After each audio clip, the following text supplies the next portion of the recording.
now that we've finished covering when statements and expressions, let's move to the third out of 4 forms of control flow. This is going to be our while loops. We'll give a basic intro to the concept of loops as well in this section, so if you've never used a loop before, we'll explain what's going on. So let's head on over to main activity, and I think we'll just keep all the code from before. Likely we won't end up using any of this, however, we'll just kind of start down here. So what exactly are loops and what do they do for us within the code? Well, a loop allows us to execute the same statement or block of statements many times, simply by calling it only once and putting it within a loop. So this makes loops particularly useful for iterating through arrays, counting up consecutive numbers, or just again executing some statement a set number of times. So let's consider some scenario where we have a bunch of numbers in an array and we want to total them all up. Well, we could go one by one through all of the elements within that array and then add them all together to return some kind of a total, which is easy enough if there's only, let's say, 5 or 10 or even 20 elements. But what if there's 100 elements or 1,000 or even 1,000,000 elements within this array? Well, doing that by hand would take hours and is vastly impractical. So this is where loops come in handy, is it allows us to just specify the range of numbers, start the loop off, say within the loop body, maybe we want to just add the current number to the total, and then we just let it do its work for us. So loops look a little like this, well, at least while loops do. We'll have while, and then some kind of a condition to test. Actually, I should put this in quotes.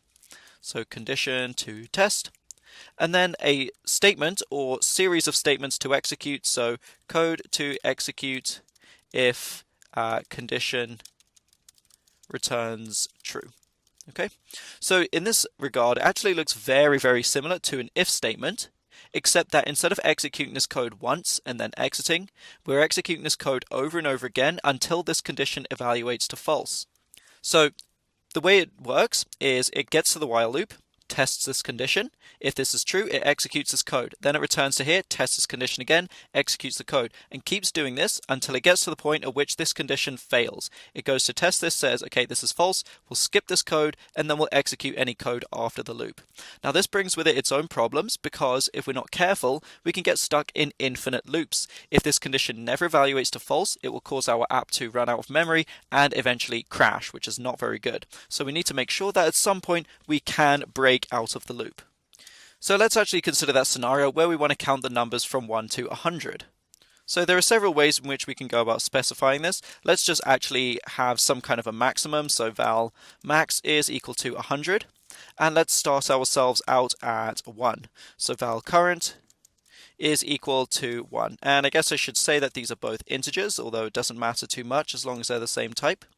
Okay, so now what we want to do is count all the numbers from 1 to 100. We could say 1 plus 2 plus 3 plus 4, so on and so forth. It's really not a very good way of doing things, however. So what we'll do is we'll stick this in a while loop, and we'll say something like while current is less than or equal to 100, okay, because we want to include that 100th iteration. We're just going to get some kind of a total, so variable total, which is going to be an int, and we're going to set this equal to 0 for now, and actually that should be a val. And we're just going to say total plus equals the current value of current, and then we're just going to increase current by 1. Okay, so, oh, and actually I set that to be a variable. There was a reason I wanted that to be a variable. So this would actually do exactly what we want for us, and it took only 3 lines, well 4 if you include this, 4 lines of code to write rather than having to execute 100 different statements. So let's just run through the first few iterations so we know exactly what's going on. So we get to our first test here in the while loop. Current is equal to 1. 1 is less than or equal to 100. So we'll execute this statement, total plus equals current. So total is now equal to 1. Current plus equals 1. So current is equal to 2.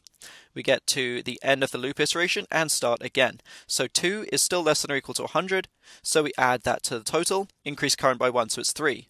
Okay, then we do this, then there's 4, then 5, and so on and so forth until it gets to 100, at which point it still works, so it iterates that last time, then it's 101, this test fails, and so we break out of this. Okay, if we want to break prematurely, for whatever reason, we can use a break statement, okay, which will just exit the form of control flow in which it currently resides.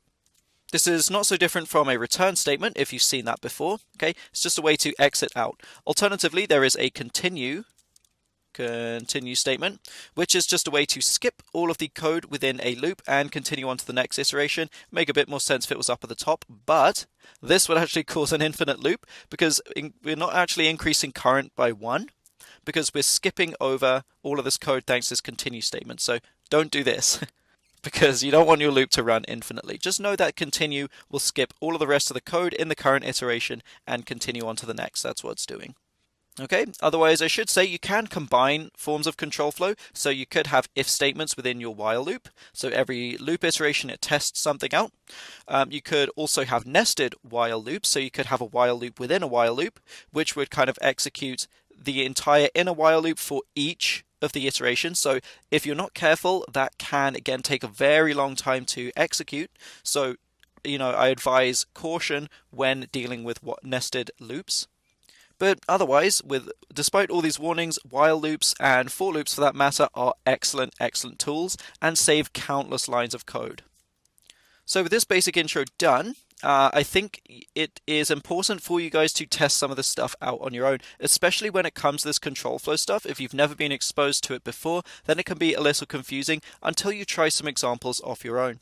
So assuming that you tried some examples of if, else if, and else statements and when statements and expressions, try some of this while loop stuff. Try printing out some values, so maybe for each loop iteration do a log statement, so log.d, and then maybe log some values to see what it looks like with each loop iteration. And once you've played around a bit, you're comfortable with while loops, we can skip to the next section in which we'll be covering for and for in or for each loops.